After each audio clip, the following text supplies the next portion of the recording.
Très bonne nouvelle pour certains pays africains. À partir du 25 décembre 2023, les produits de 98% des catégories tarifaires originaires des pays les moins avancés, tels que l'Angola, la Gambie, la République démocratique du Congo, Madagascar, le Mali et la Mauritanie, bénéficieront de droits de douane nuls.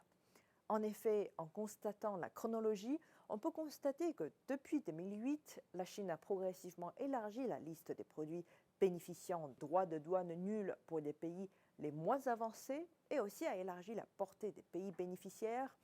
Au cours des quelques 12 années de mise en œuvre de ces politiques connexes, elles ont stimulé la croissance et aussi la vitalité du commerce bilatéral entre la Chine et l'Afrique. En 2021, le volume total des échanges bilatéraux entre la Chine et l'Afrique a augmenté de 35,3% par rapport à l'année précédente.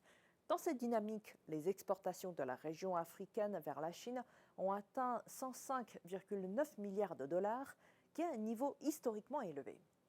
Et qu'est-ce que cette politique signifie pour les pays les moins avancés sur le continent africain ? Les politiques chinoises d'exonération totale des droits de douane offrent de nouvelles opportunités à ces pays. Les petits et grands exploitants agricoles peuvent désormais accéder au marché chinois, stimulant ainsi leur motivation à produire davantage.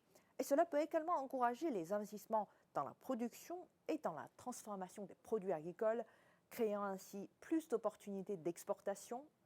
De plus, l'élargissement de la demande sur le marché chinois peut nécessiter davantage de main-d'œuvre, ce qui pourrait contribuer à réduire les inégalités de genre et aussi autonomiser économiquement les femmes en Afrique. Cependant, il est important de reconnaître que les défis subsistent.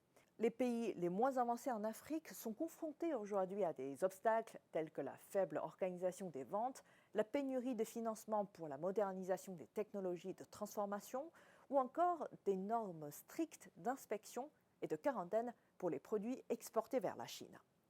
Ces difficultés nécessitent une coopération accrue entre la Chine et les pays africains, ainsi qu'une mobilisation des agriculteurs, des exportateurs et des gouvernements pour surmonter ces défis.